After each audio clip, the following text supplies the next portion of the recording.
Ке бидат ли Чебрен и Галиште целосно македонски проект или пак можеби ќе добијат и странски партнер? Ова прашање се отвори откако вчера премиерот Мицковски соопшти дека и за нив ќе има пари од британскиот заем, за кој минатата недела се потпиша договор.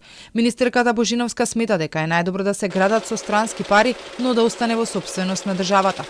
Сепак се уште се разгледувале сите опции. Се прават и пресметки колку точно би чинела изградбата, иако првичните анализи покажувале дека ќе биде околу 1,3 милиарди евра. Секако ние сакаме да е наш проект, ќе видиме под кои услови, бидејќи тоа проект ќе се гради едно 7-8 години, ќе видиме и условите за плаќање, значи нема тоа да бидат одма што треба да се платат парите, ќе видиме под кои најдобри услови може да почнеме со изградба.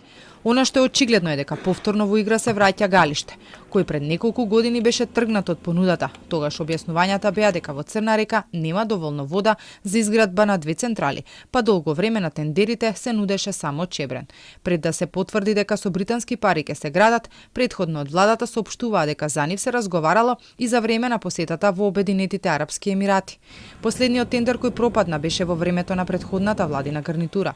Тогаш се преговараше со грчката компанија Архиродон. Планот беше за 1 милиарда евра да се изгради Чебрен, а за возврат да добие 2/3 од стопанисувањето во наредните 6 години, но и да менаџира со ХЕЦ Тиквеш.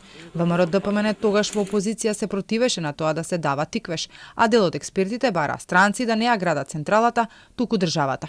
Инаку за период од 20 години за овој проект пропадна 14 тендери.